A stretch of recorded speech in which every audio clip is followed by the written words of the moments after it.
This conference will now be recorded.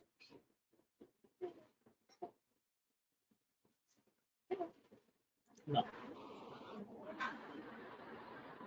So in the previous session, we have discussed about the fields and we have discussed about the various data types to be get selected upon creating the field.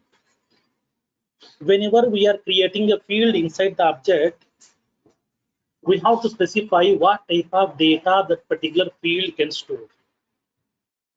Whether the field can store the numerical value or string value or email value or phone value or boolean value or what type of value the field can hold. In order to indicate that, we have to specify the data type. So while creating the field, we have to select a data type which describes what type of data the field can hold inside this. So Salesforce provides so many data types. In the previous session we have discussed. And as part of those data types, we have discussed about a data type called as text. We have discussed about the text data type.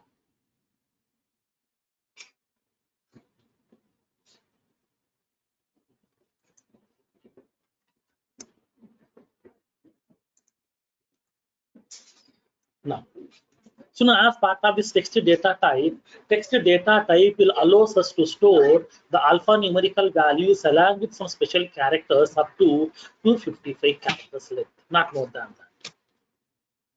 Okay, up to 255 characters of content we can able to store inside this text data type. So whatever the field we have created, by selecting the data type text, that field will allows us to enter maximum of 255 characters of content, which will be storing both alphanumerical values along with some special characters also. So upon creating that field, we have to specify the properties. As part of text data type, it is having some set of properties, like as a field label, which will be describing. So what will be the label to be visible on the user interface? And the field name, and this is also called as API name, which will be describing, which will be indicating what will be the actual column name inside the table. What exactly the actual column name inside the table that will be described by the field name or API name. We can specify the description to indicate some, we can give some comment about that field. That means why we are creating this field, what is the purpose of this field, what type of data we are going to store inside this field. We can able to give some description about this field also. And we can specify the helper text. If you want to give some online help about the field, we have to provide that helper text. And then we can specify the required checkbox.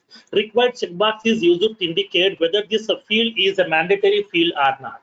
In order to make that field required, in order to make that field mandatory, we are going to be using this checkbox called as required checkbox. So whenever if you want to make the field required, we have 5 ways are available in Salesforce. First one is, upon creating this field, we can able to select this required checkbox. Second one, with the help of page layout customizations also, we can able to make the field required. And then we can able to use the validation rules in order to make the field required. And we can use the triggers also as part of development to make the field required. We can use Visual Force programming also to make the field required as part of development. These are the multiple ways are available in order to make a field required. Now, so now along with that, that means to make that field mandatory, we are going to be using this required checkbox. Suppose if you want to make that a field as unique field, that means that column should not have any duplicate values. Suppose for example, I'm having some 100 customers out there. Every customer's PAN number I'm collecting. Every customer's PAN number I'm collecting. Now tell me, will two people will have the same PAN number? Will two people should have the same passport number? No. These are unique numbers which will be generating by the government of India. So these are not duplicate, these are unique values. So in that column, unique values should be acceptable. Duplicate column, duplicate values should not be acceptable over there. So for that reason, in order to make that field value as unique, we are using this checkbox called as unique checkbox. Next. The seventh one, length. Length property. What is the use of this length property? Sometimes you can specify the number of characters to be allowed. So this text data type will allow us to enter the data up to how many characters? 255. Suppose I want to create a text box to store the par number value. Par number contains so many characters, maximum 10 characters, not more than that. So at that time, I want to restrict the number of characters to be get allowed as 10, not more than that. For that reason, we can able to use the property called as length property. Length property is used to restrict the number of characters. Restrict the number of characters to be allowed. To be allowed in the field. Inside this field, how many number of characters to be get allowed? We can able to specify. If you want to allow only 10 characters, then you can specify here. Now the unique checkbox. To make the field value unique. That means that column should not allow duplicate values. Next. The eighth property is we are going to be indicating the external ID checkbox. The external ID checkbox. So what is the use of this external ID checkbox? This external ID checkbox is used to indicate, okay, this external ID checkbox is used to indicate this particular column can store the external systems record ID also. Okay, external system means what? Third-party systems record ID also it will be storing inside this. So now, because whenever we are having the integration with the third-party systems, at that time we are using the help of this external ID checkbox, which will be used to store the external systems record ID here. Used to store the external system record ID for the reference during the integration processes. During the integration process, in order to store the external system record ID, we are using this checkbox, external ID checkbox. These are the various properties are available as part of this text data type. So text data type will allow us to store the alphanumerical values along with few special characters also inside this. So whenever I'm storing this, whenever I'm creating this text field, it is having the various properties like the field label, field name or API name, description property, help text property, required checkbox, unique checkbox, length property, and the external ID checkbox. These are the various properties are available as part of this text data type. Now, so let's go with this next data type here, text area. Text area. So what is this text area? Now let me explain over. For example, assume that I'm having some table.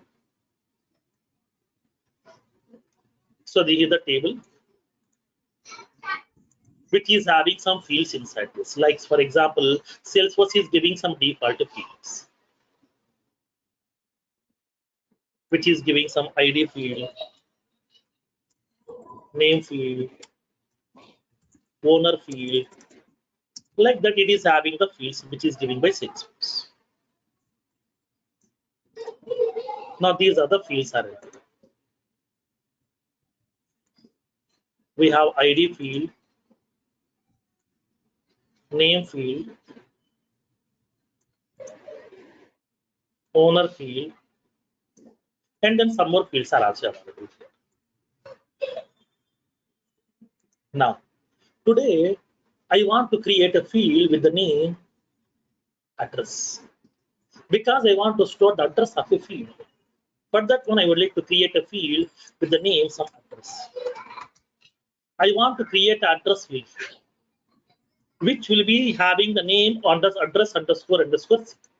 So then what will happen inside this user interface? It is going to be having a text box inside this user interface. Okay, whatever the user interface will be preparing by Salesforce, inside this user interface, it is going to be preparing a field with the name address. To enter the address value, it is preparing a text area control. If it is preparing a text area, why? Because if I'm selecting the data type as text area, it is preparing this text area over here where we can able to enter the data in the multiple lines also. We can enter the address in the multiple lines. So in this case, what happened? Whenever I'm going to be adding a column, automatically user interface will be getting prepared by Salesforce. This is the internal concept. This is the internal concept. Whenever we are adding a field by selecting the data type, the respective user interface will be preparing the Salesforce. So upon creating the field by selecting the data type as text area, Salesforce is going to preparing the user interface. In this user interface, it is adding that field with the name address, and then it will be preparing one text area where we can enter the data in the multiple lines. So then how many characters it will allow? Text area also will allow that maximum of 255 characters of length, but it will be allowing you to enter the data in multiple lines. Text data type will be simply preparing. If it is a text data type simply prepares a normal text box where we can enter the data in only one line. But text area will be allowing us to enter the data in multiple lines also. That is the only difference. Now, so in this case, whenever we are creating the field, if I'm selecting the data type as text area data type will be allowing us to enter the data up to 255 characters of length in multiple lines, not more than that. Now, in this case, what are the various properties are available for this text area? Now let me explain. Now text area allows us to enter the content maximum of 255 characters in multiple lines.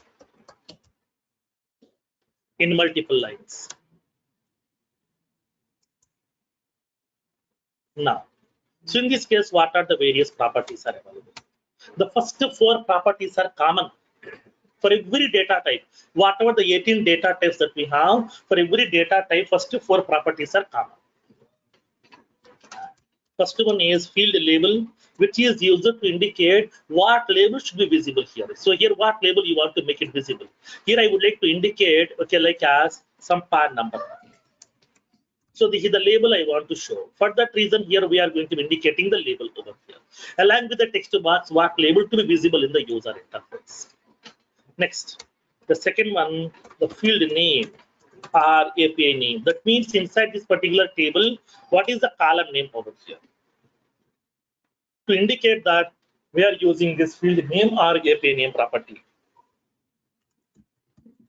Third one, description property, which is used to indicate what will be the purpose of this field, so what you are going to do here. Now, next one, help text property. Help text property is used to indicate, so now what will be the online help you want to make it visible to the people over here. Next, the fifth property, length property. Length property is used to indicate how many number of characters of content to be get visible here. That means how many number of characters to be get allowed. Suppose, for example, upon creating this text area, so what is the default number of characters in the text area? 255. Suppose upon creating this text area field, like for example, for this address field, if I'm giving the length as some 20, if I'm giving the length as some 20, only 20 characters will be getting allowed. Like for example, here, let me explain. I'm entering the characters over here. First character, second, third, fourth, fifth, 6, 7, 8, 9, 10, 11, 12, 13, 14, 15, 16, 17, 18, 19, 20. 20 characters I have entered. So now, whenever you are pressing one more key inside your keyboard, cursor will not move ahead. Cursor will be stopping there itself. Cursor will be stopping there itself. It won't move ahead. It won't allow you to enter some more characters over there. So now here in this case here, whenever if you want to, okay, if you want to restrict the number of characters to be get allowed, then we are going to be using the help of this text length property. Length property is used to indicate how many number of characters to be get allowed. Even though if you are entering some more characters, cursor will not move ahead. Cursor will be stopping there itself. Generally, when you go to other programming languages, this entire code we have to write, but in Salesforce, everything is configurable through mouse pointers. Now, next, the sixth property, number of lines visible. Number of lines visible. So what is this property, number of lines visible? Number of lines visible property is used to indicate. So now suppose, for example, I have given this number of characters length equals to 20.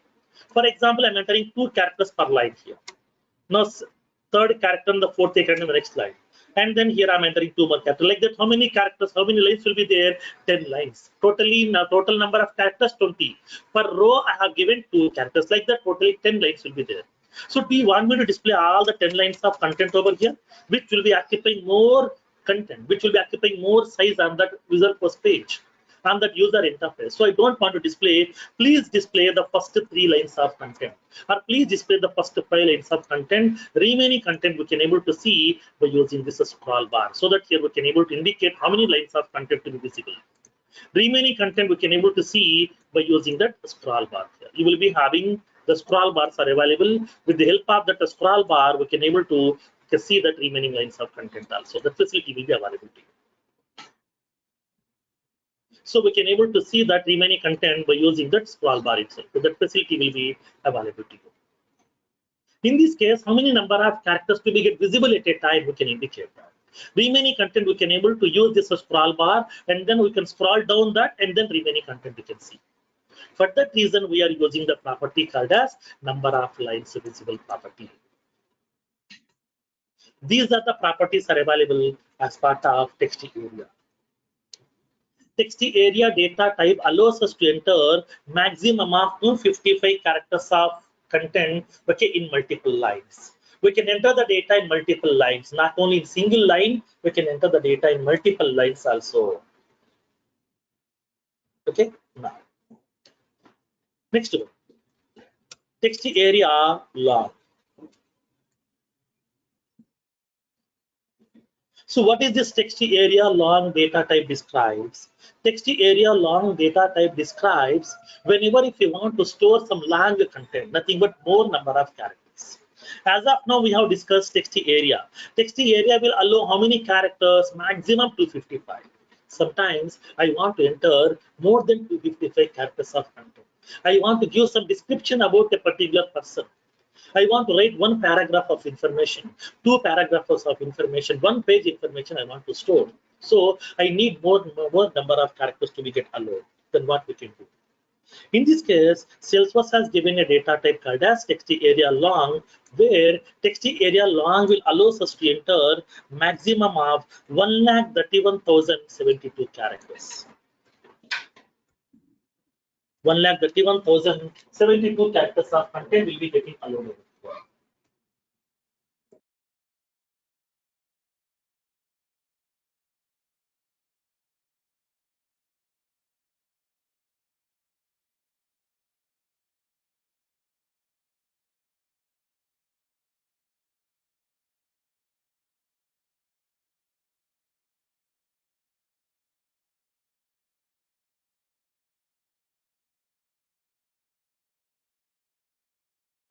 The text area long data type will allow us to enter maximum of 1,31,072 characters of content, not more than that. That means here it is also similar like as text area only, but text area will be having the number of characters limit is 255, but the text area long will allow up to maximum of 1,31,072 characters of it. But when coming to the properties will be exactly same properties over here. No change inside the properties. you will be having the similar properties are available over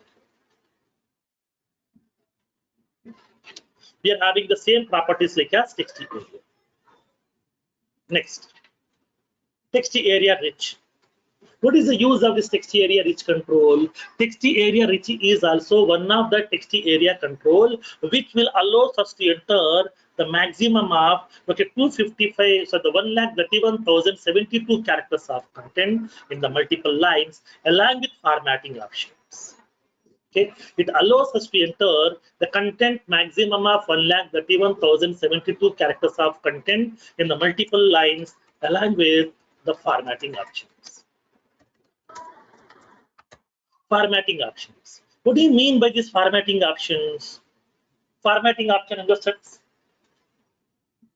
whatever the content that you are written, this content we can able to change the font. We can change the style, size. We can do the alignments also, left alignment, right alignment. And we can able to include the hyperlinks. We can insert the images, pictures inside that, everything we can do with the help of this text area rich control. Like for example, when you go to your Gmail application, okay, when you go to your Gmail application, for example, upon preparing a new email,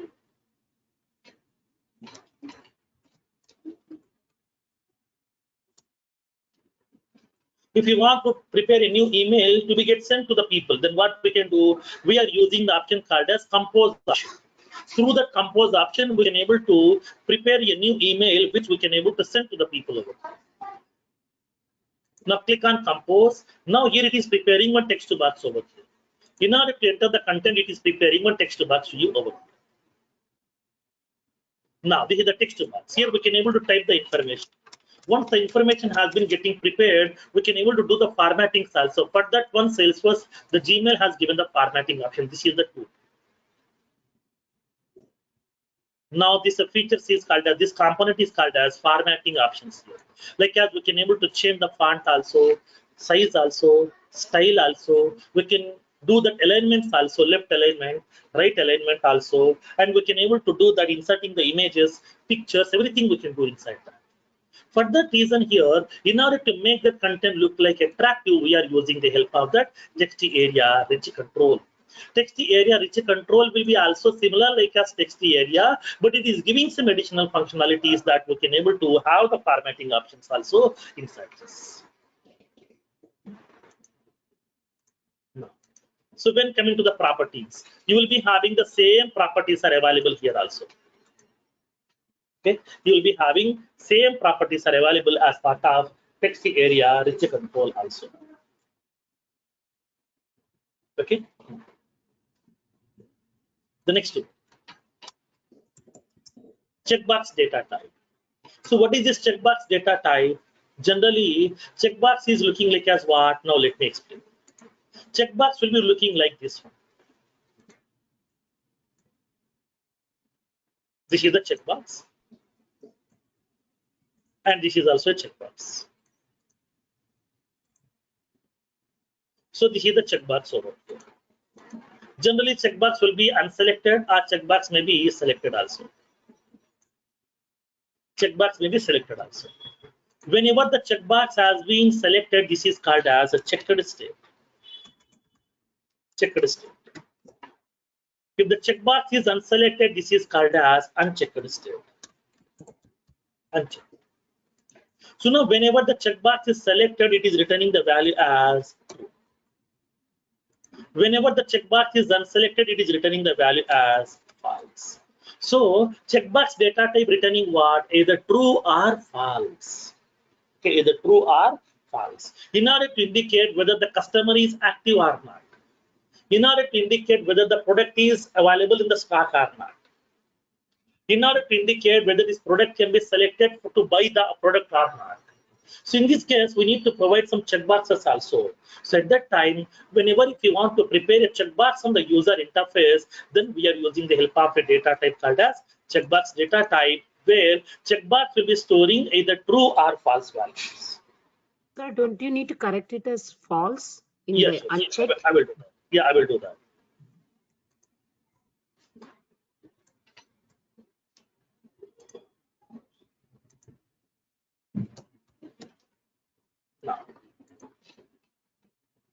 So now we are going to be adding that either the checkbox to be get selected or checkbox to be unselected over here. So for that one, we are using the help of that, okay, checkbox data type, which will be storing either true or false values. So checkbox will be storing either true or false values inside this. Now, so that here true or false means what? Boolean values. Okay, Boolean values. So in this case, checkbox data type will allows us to store the true or false values inside the field. That means the Boolean values. That is Boolean values. Boolean values should be get allowed inside this. Now, so when coming to the properties, the first four properties are common. For every data type, first four properties are common. And the fifth property is default value. Default value is checked. That means unchecked state. Unchecked state. That means checkbox is not selected. If you want, we can select the checkbox manually over here. So for that reason, we are having the various properties are available as part of this checkbox data type. So checkbox data type will allow us to store either true or false values inside this. In order to store the true or false values, we are using this checkbox data type. Sir, I have a question over here, sir. Yeah, tell me. So what is the use of field label in checkbox, sir? We don't need to give any values, or we don't need to give any information about any record. So what is the use of? See, we have to give the field label, right? Suppose, for example, here I'm indicating a checkbox over here. Then what you want to show for this checkbox here? We have to use some label, right? So in this case here, we have to give it as active. Okay, now is active or anything here. So we have to use some label, right? So if you want to make it activated, then select this checkbox. If you don't want to make it activated, leave it blank so that it will not be inactive. So that here we have to use the label also inside this. For that reason here, for every field, okay, we have to give the label. Okay. If you're not indicating this label, then how the people can understand what is the purpose of this checkbox over here? Okay. The people can't understand this. That is the problem. Okay. The next one. Currency data type.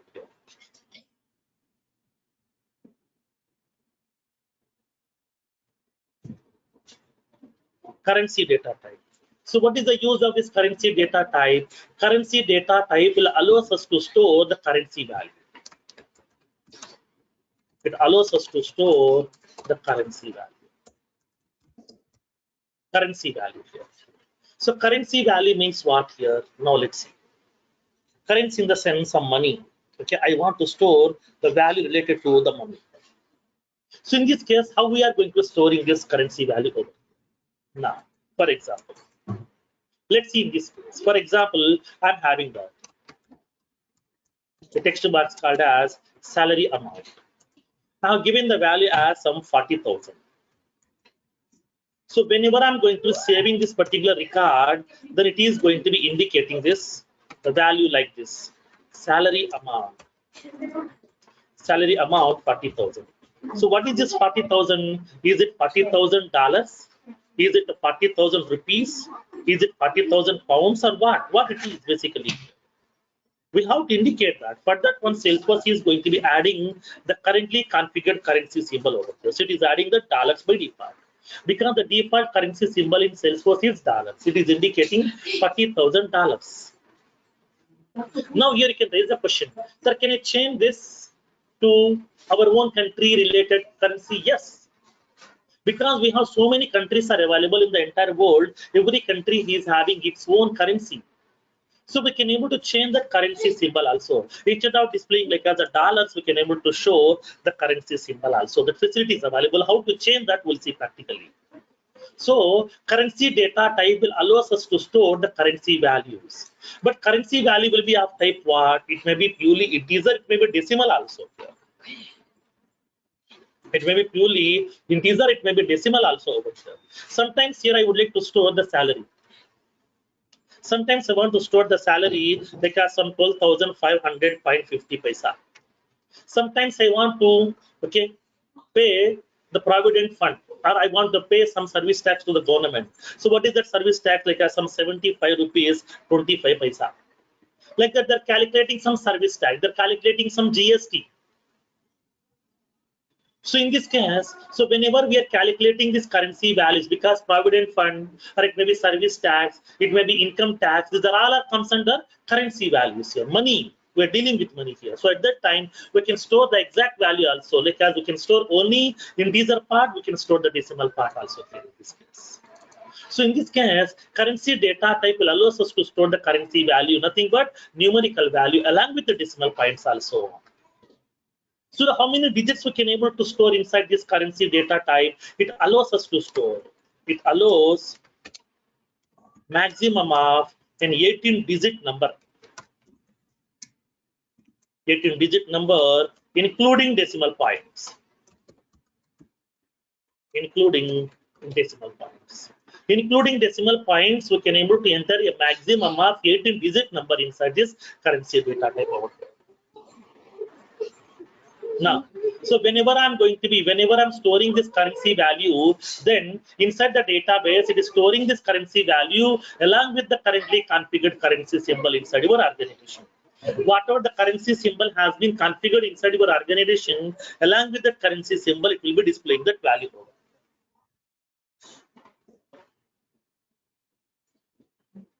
Now, so in this case, what are the various properties are available as part of this currency data type?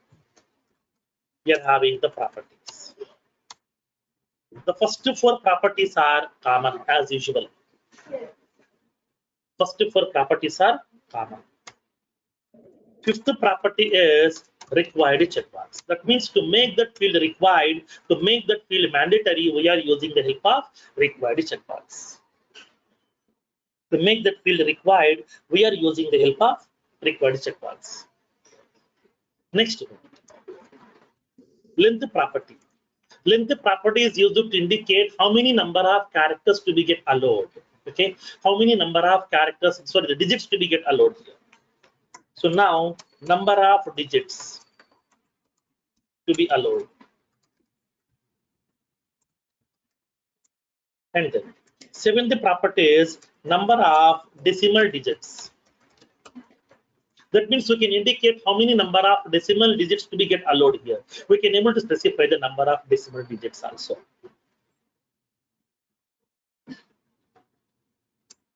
And then 8th one, external ID checkbox. So now this checkbox is used to indicate so whether this particular field can store the external system record ID also. For that reason here, these are the properties has been given by Salesforce as part of currency data type. So currency data type will allow us to store the numerical values along with the decimal digits also up to maximum of an 18-digit number we can store inside this, which will be visible to you on the user interface along with the currently configured currency symbol. Like for example, when you go to your Salesforce instance, whenever I'm going to be opening any one of this record over there, upon loading any of this record,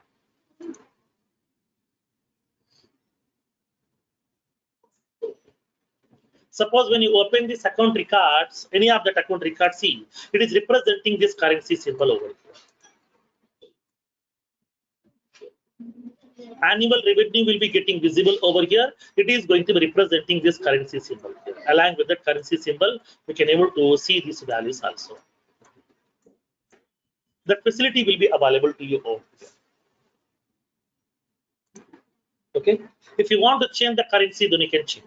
Now, let me log in into your account. I have logged into that other people's account. So let me log in into your account.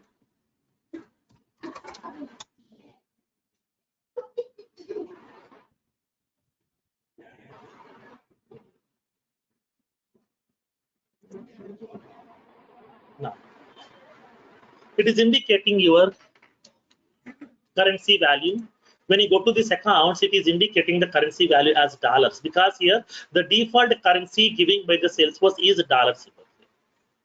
Because whenever I'm going to be entering some annual revenue value, it will be prefixing that annual revenue value with the help of the currently configured currency symbol that is called as dollar symbol. Dollar symbol will be getting prefixed automatically by default.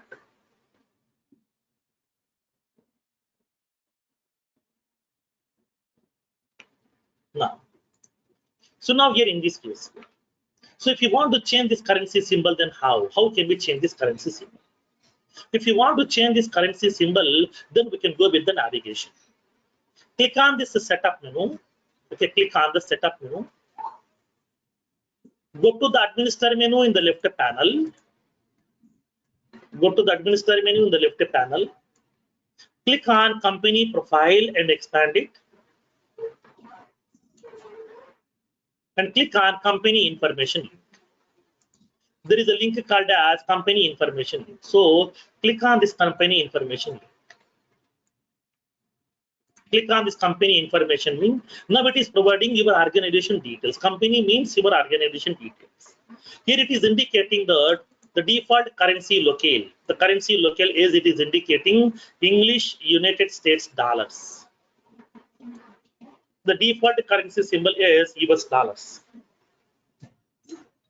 But I don't want to store the dollar value. I don't want to show the dollar value. I want to show the currency value like as some rupees.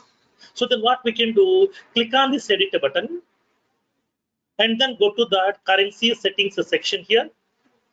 Inside this currency settings section, go to the currency locale field and then we can able to change the currency also. Select the currency whatever you want to display. For the India, we are having two options are available over here.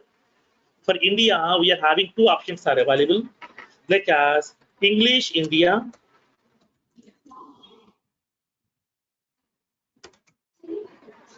and then you will be having Hindi India. Hindi India. English India and the Hindi India. Two options are available over here. We can select any one of that in order to represent the currency symbol of India. Now, so let's see here in this case.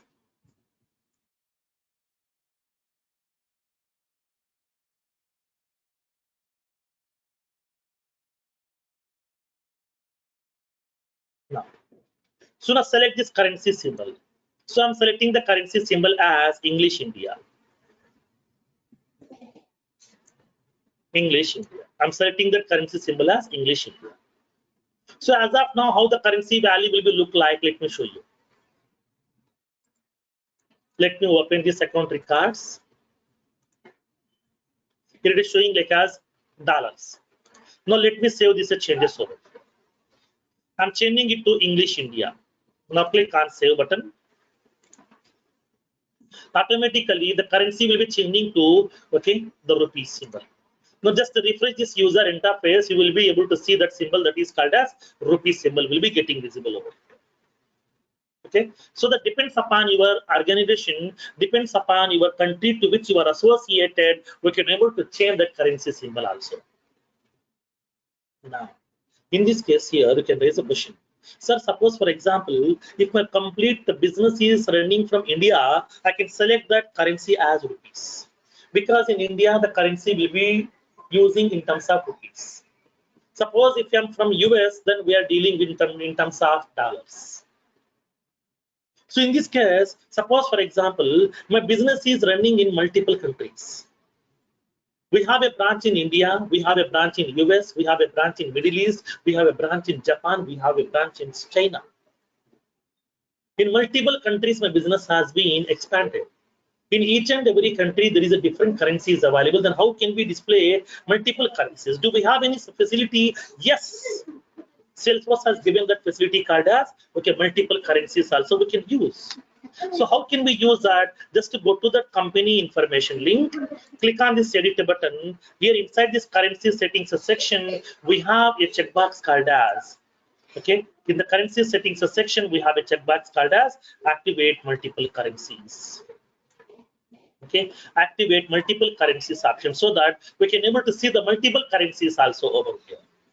Depends upon the country from which you are logging into your Salesforce application. So you can able to, it will be displaying that currency symbol automatically. Along with that currency value will be getting converted automatically by default.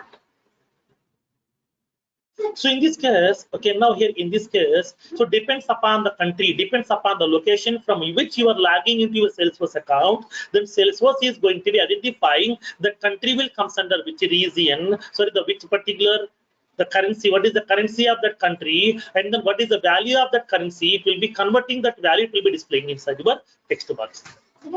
For that reason, here we are going to be using this activate multiple currencies option. Now, here you can raise one more question. Sir, how Salesforce will know from which location I'm accessing my Salesforce application? From which location I'm logging into my Salesforce application? How Salesforce will know? Salesforce will be tracking everything. Let me show you. So now here in this case, when you go to that administer menu, okay, inside the manage users, we have an option called as login history. There is an option called as login history. So from that, Salesforce will be tracking everything over here. From where you are logging in, everything will be tracking by Salesforce. When you click on this download now, it will be tracking all the information. Let me show you that here. What kind of information it is capturing right now? All the logins information. That means my login information will be tracking by Salesforce.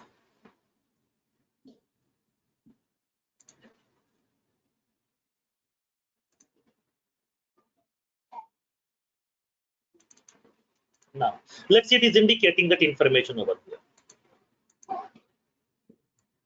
Now, so this is the username which I have used to log in into my application over here. This is the date and time which I have logged in today. This is the IP address of my system. Login type is application. I have used Salesforce application, login.salesforce.com to log in into my application.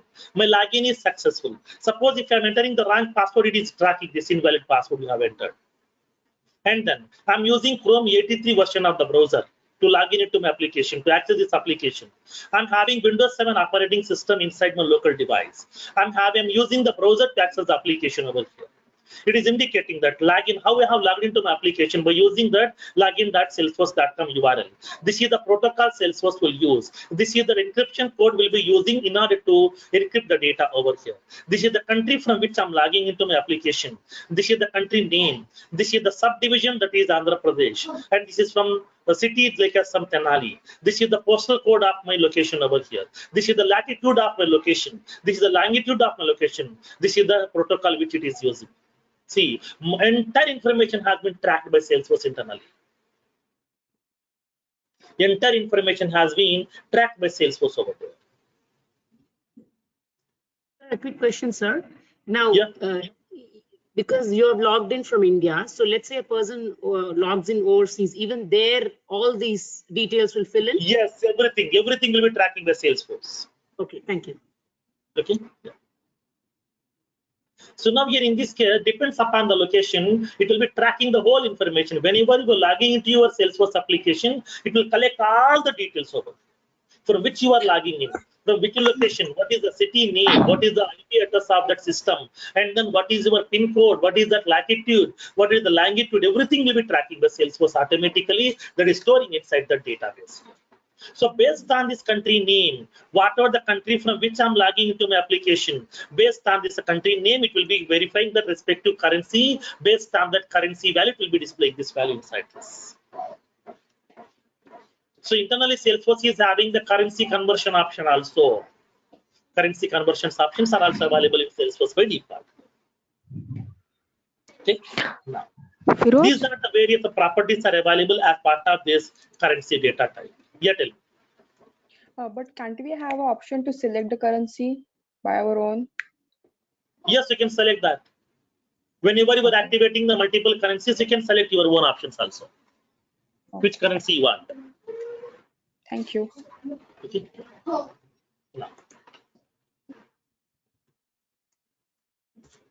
Next one. Date field. What is the date data type? Date data type is used to store the date value inside the column. Suppose, for example, I would like to add a column inside my table. Okay, I would like to add a column inside the table. In order to store the birth date of that particular customer. In order to store the birth date of that customer. I'm adding a column here, but the date. So in this case here, we need to store the date value here, not numerical, not string. It will be date value. Date is having some specific format, right? Like as DD, YY, some formats are available. We can't enter the data in the jumbling formats. We have to store the data in a specific format because date is having some values like as month, year, and the date. So we have to enter these values in a proper format here. So in this case here, if you want to store some date values inside this column, then we have to select the data type called as date data type. Date data type will allows us to store the date values inside the column by selecting from a pop-up calendar.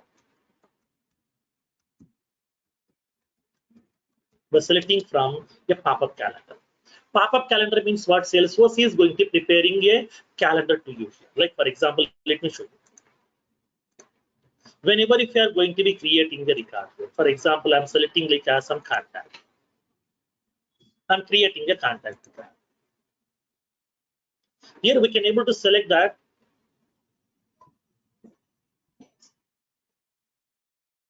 But the date. Whenever I'm going to be typing, whenever I'm going to be pressing the mouse pointer inside my particular text box, it is preparing a pop-up calendar too. With the help of this pop-up calendar, we can select the date whatever you want. So if I'm selecting because from 22nd, it is storing this date value over here. So whenever if you want to store some date values inside the column, then we have to select the data type called as date data type. Now, as part of this date data type, it is having few properties are available. The first 4 properties are common, and the 5th property is required checkbox. Required checkbox, which is used to make that field required. So in order to store that date value, we are using this date data type. Next, time data type. What is the use of this time data type? Time data type is used to store the time value. In order to store some specific time value, it allows us to store the time value inside the field. It allows us to store the time value inside the field. So we can store the time value either in 12 hours format or 24 hours format also. We can store the time either in 12 or 24 hours format. We can store the time either in 12 hours format or 24 hours format also. Because 12 hours format means what? It will be having AM, PM. If it is a 24 hours format, you don't have any AM and PM options. Okay, we don't have any AM and PM option available for that 24 hours. Like as when you go to the railway reservations or when you go to that flight reservation people, okay, those people are using this 24 hours format of time. So in this case, if you want to store the time value either in 12 hours format or 24 hours format, then we are using this time data type. So we can able to store the time in a specific format, like as we can able to store the time in terms of hours and minutes also. We can store the time in terms of hours and the minutes and the seconds also. We can store the time in terms of hours, minutes, and the seconds and the milliseconds also. So now tell me how many milliseconds are available for 1 second? 1 second equals to how many milliseconds? So 1 second is equals to 1000 milliseconds. 1 second is equals to 1000 milliseconds. So now here in this case, whenever we are going to be storing this time values, okay, whenever we are storing the time value we can able to store either in only in hours and minutes and seconds, hours, minutes, seconds, and the milliseconds also. So in order to store this time value, we are going to be using this time data type, which has been given by Salesforce by default.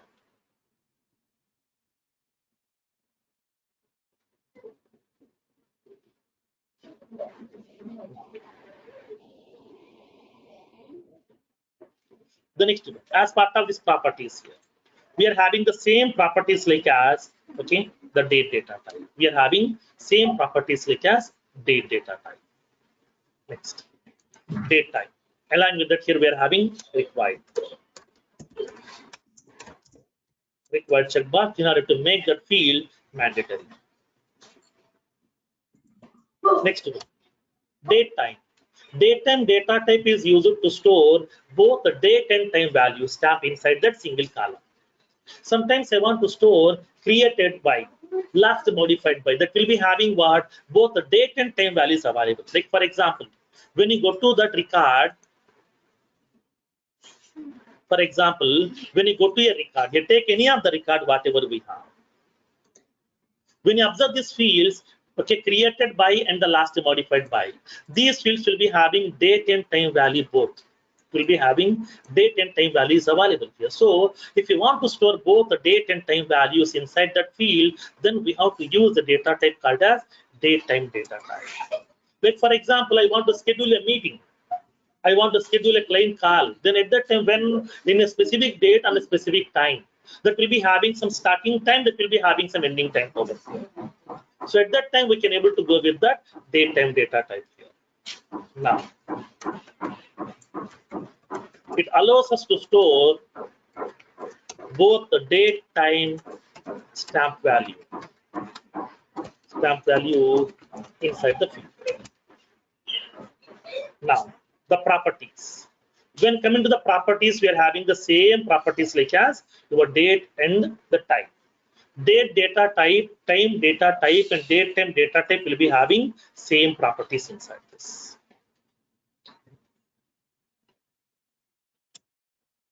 Next, number data type. So what is this number data type? Number data type is used to store the numerical values. Okay, this is used to store numerical values. Whenever if you want to store some numerical values along with some decimal points also. Like sometimes I want to store the person age of the customer. Age of the customer is what? A number like some 20 or some 50 or some 100. Like that we can store some numerical value. Sometimes I want to store the weight of a product because it is having, okay, 150 kgs, 500 grams. 150 kgs, 500 grams. That means what? In order to store only the numerical values along with some decimal points, we are using number data type. So number data type will allows us to store the numerical values inside the column, okay, along with the decimal point values also. Okay. It allows us to store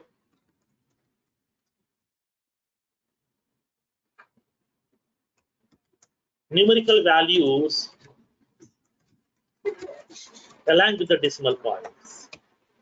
Okay, along with the decimal points. Then how many digits it will allow to store this value? So now it will allow us to enter maximum of 18-digit number. We can store maximum of an 18-digit number. We can store maximum of an 18-digit number inside this. Okay, we can specify how many number of decimal digits you would like to expect.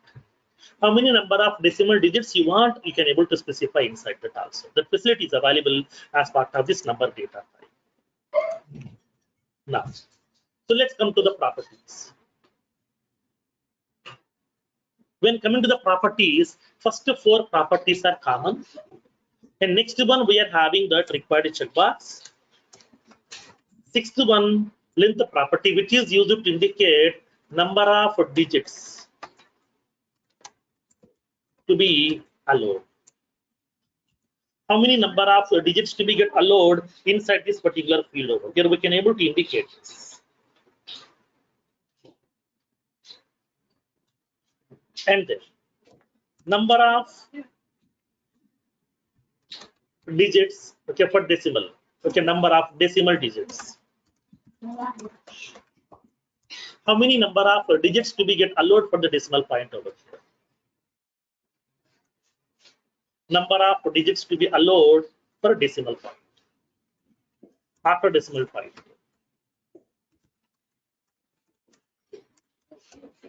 after decimal point, how many number of digits you would like to allow, so that we can able to specify inside this.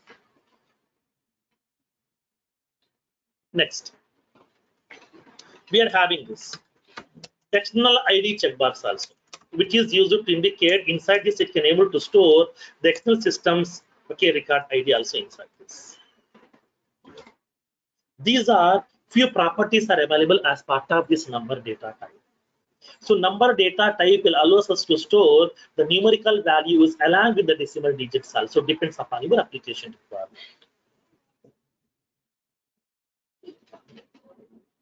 Next, URL. So what is this URL data type? URL data type is used to store. Okay, URL data type is used to store the website names. Sometimes I want to store the website name over here. Like for example, let me show. Assume that I'm having a text box.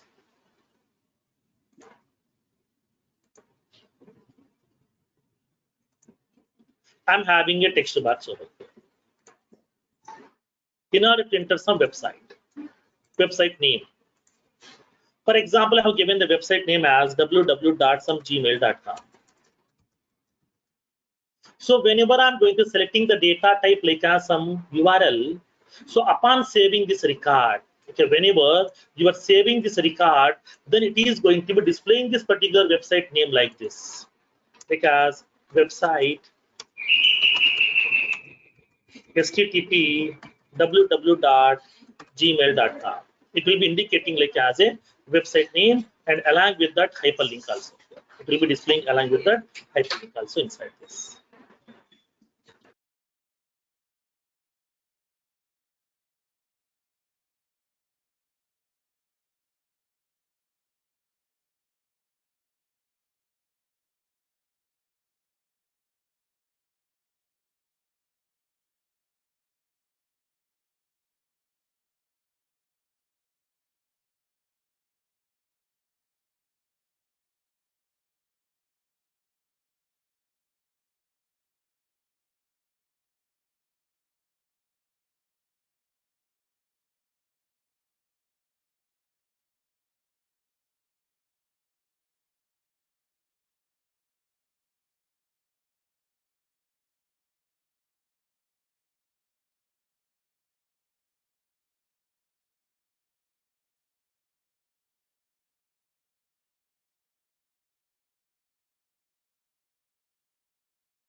So whenever I'm going to saving this website field, it is going to be representing this website name like as a hyperlink.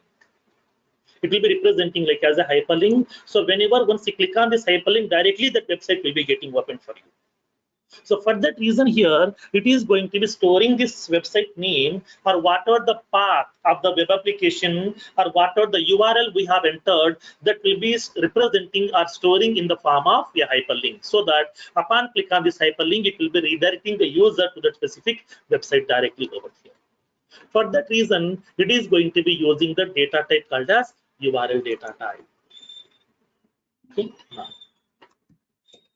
it allows us to store the website name or address of a web application based on the path or URL. Now, the properties. As part of properties, the first four properties are common, and then it will be having one more additional property that is called as required checkbox. In order to make that field mandatory, we are using this required checkbox. Next, the phone data type.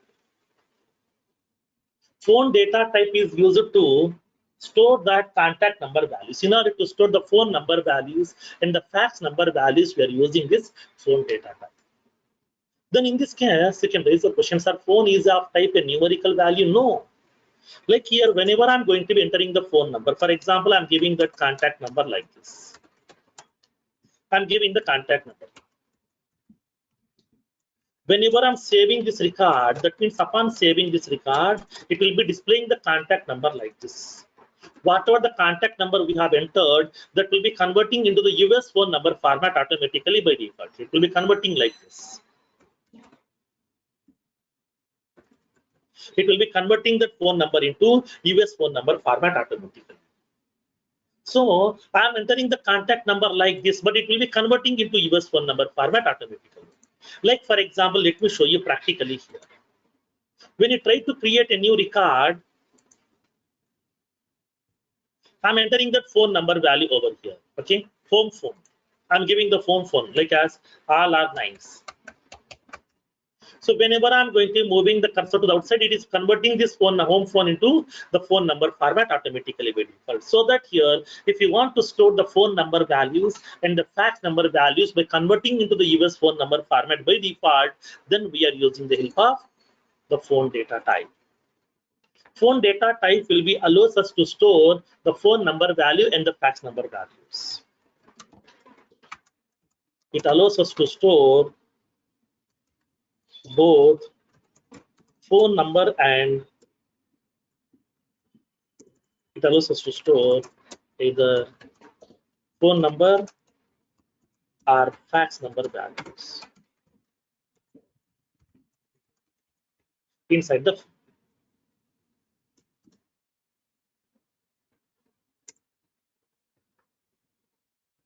now, the properties. When coming to the properties, the first 4 properties are common and the 5th property is required checkbox. In order to make that field required, we are going to be using this required checkbox. Next, email property, email data type. What is this email data type? Email data type is used to store the email addresses. In order to store the email address value, we are going to be using this email data type. Now, we can raise the question. Sir, email is also the text, right? So why can't we go with the text data type? Why? Because email is having a specific format. Okay, email is having a specific format. So to check whether that email address is correct or not, that means whether it is in valid format or not. Suppose, for example, the customer is entering the email ID like this here, like some Ram @ some Gmail. That's it. He did not enter the proper email ID format. Simply has entered Ram @ Gmail. So, but is it a valid email ID? No. Then how can we do that here? How to validate that? So email data type is having inbuilt validation to verify whatever the email ID you have entered, whether it is correct or not. If it is incorrect, it won't allow you to save the data. If it is correct, then only the email ID will be, the record will be saving inside your table. For that reason, in order to verify, okay, whether the content is in the form of email ID or not, we are using that data type called as email data type. Now,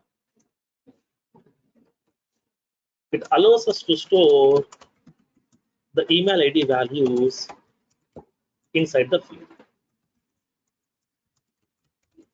Inside the field. It contains the inbuilt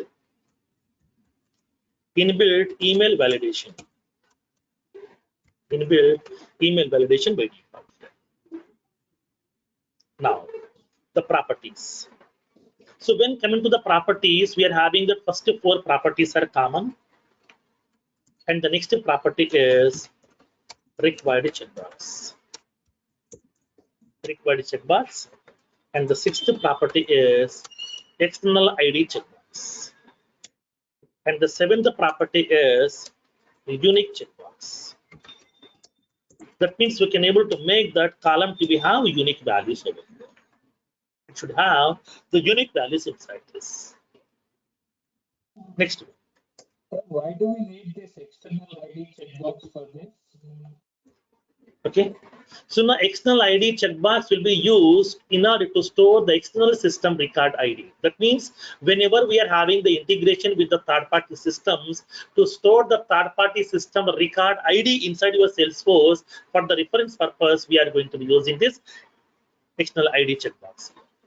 Like for example, assume that I'm purchasing a product through Amazon. By using this Amazon website, I'm purchasing a product. So whenever I'm going to be purchasing the product, we have to make the payment, right? Yes. I have selected the option like as net banking. Okay, to make that product, to make that payment, I have selected the option like as net banking. So it will be redirecting you to the banking application. So we can able to enter your username and password. We can make the payment here.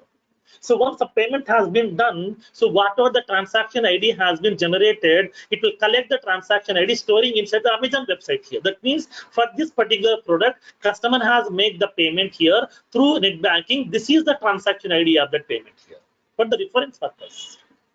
Okay, for the reference, it is collecting that the ICICI Bank the transaction ID inside that Amazon website over here for the reference. Okay, it will be clearly indicating that information also inside that. Okay, it will be clearly indicating that information inside that website itself, because here in order to know this information as well. Now, so for that reason here, okay, for that reason here, whenever if you want to store, okay, whenever if you want to store the external systems records ID inside your Salesforce instance, then we are going to using the checkbox called as external ID checkbox.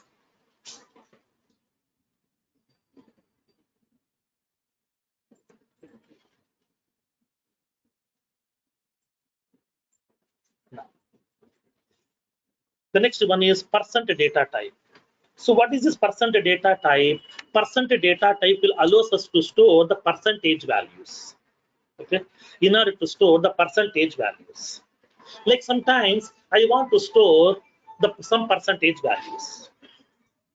I want to store some percentage value. Like I want to store some discount. Here I'm indicating the discount. So in the text box I have entered 5. What is this 5? 5 rupees discount, 500 discount, 5,000 discount, 5 lakhs discount.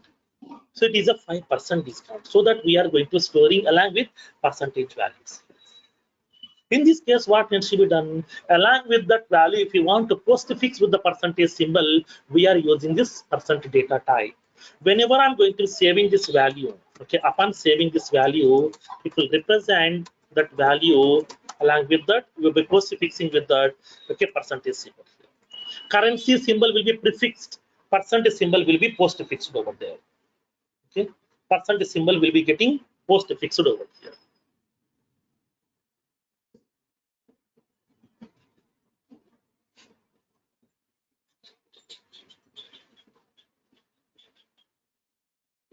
Now,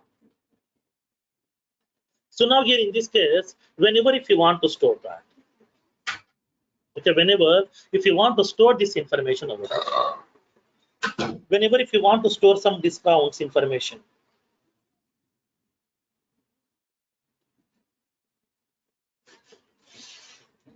whenever if you want to store some discount related information, and then if you want to store the marks information in terms of percentages, if you want to calculate some provident fund like some 12%, GST some 3%, or income tax some 20%,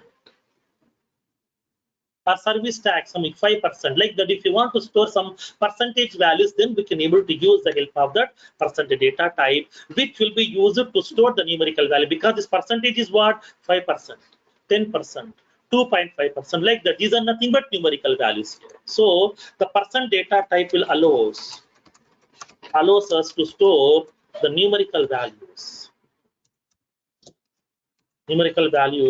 including the decimal digits. It will postfix the value.